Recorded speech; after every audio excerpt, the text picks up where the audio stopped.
Chào đón cô, bác, anh chị em và các bạn đã đến với kênh HT Live.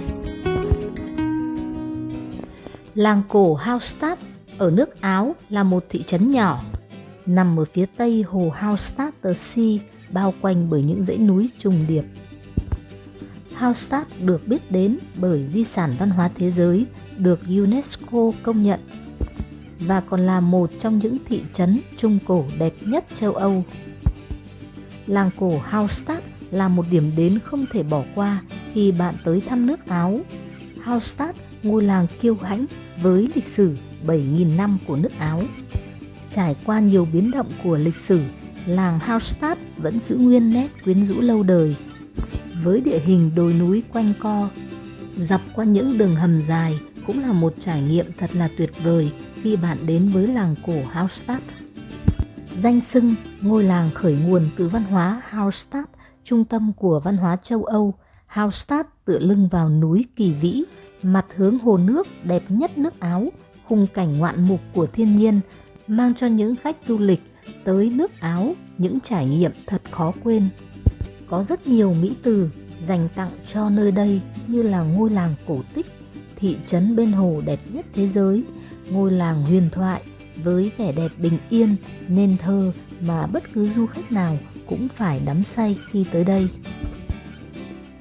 Hallstatt chính là nơi có những mỏ muối cổ nhất từ cách đây hơn 7.000 năm về trước. Ngày nay, sản xuất muối không còn là thế mạnh của vùng này, nhưng nó vẫn là một phần tô điểm cho vẻ đẹp nơi đây. Hallstatt nên thơ với những ngôi nhà màu phấn phản chiếu trên mặt nước hồ, trong xanh lấp lánh. Khung cảnh thiên nhiên, sơn thủy hữu tình, đẹp như một bức tranh thủy mặc với những nhà thờ, những ngôi nhà gỗ có kiến trúc cổ kính với những con dốc nhỏ trong tranh, những ngôi nhà gỗ nằm thoai thoải trên sườn núi. Chính những điều này đã có một sức hút rất kỳ lạ đối với khách du lịch. Làng cổ Hallstatt đẹp quanh năm, mỗi mùa thị trấn này đều khoác lên một vẻ đẹp quyến rũ riêng.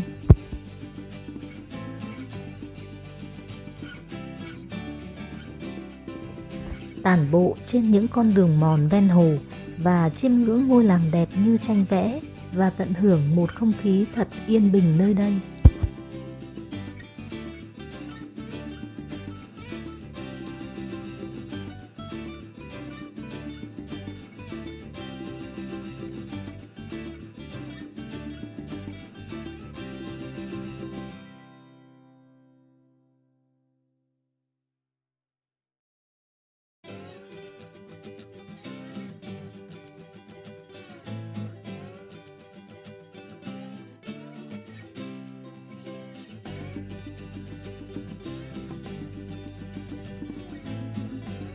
Hồ Hallstatter Sea là hồ núi hùng vĩ của nước Áo, tạo nên một vẻ đẹp có một không hai cho ngôi làng này. Đây cũng là một hồ nước quan trọng trong dãy núi Alper về mặt lịch sử.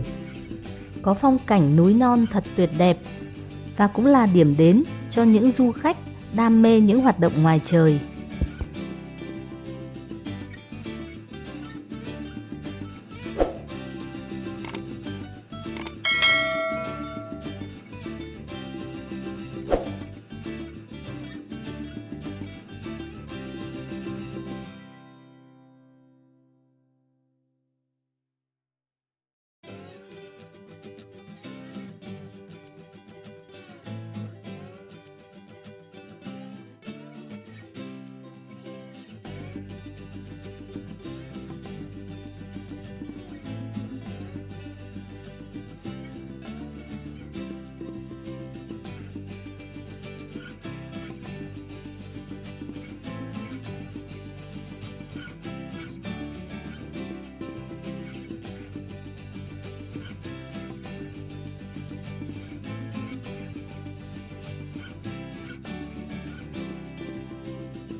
Hồ Thiên Nga ở Hallstatt cũng là nơi sinh sống của những chú thiên nga với những bộ lông trắng muốt, dày cộp, rất là đẹp mắt.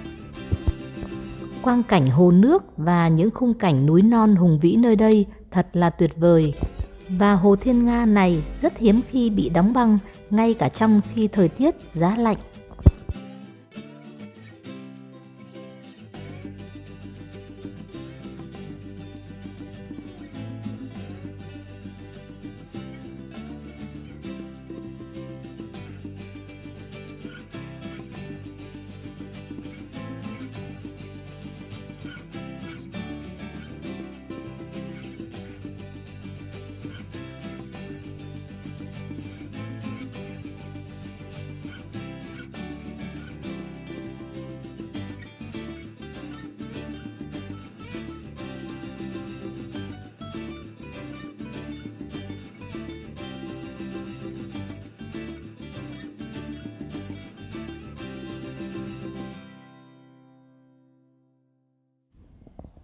Tản bộ trên những con đường mòn ven hồ và chiêm ngưỡng ngôi làng đẹp như tranh.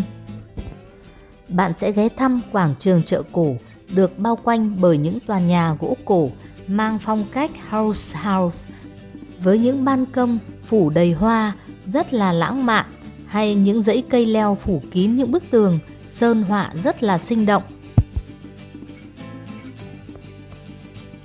Thị trấn Hallstatt tuy nhỏ bé nhưng cũng không hề ít những địa điểm để tham quan và có những hoạt động để bạn trải nghiệm.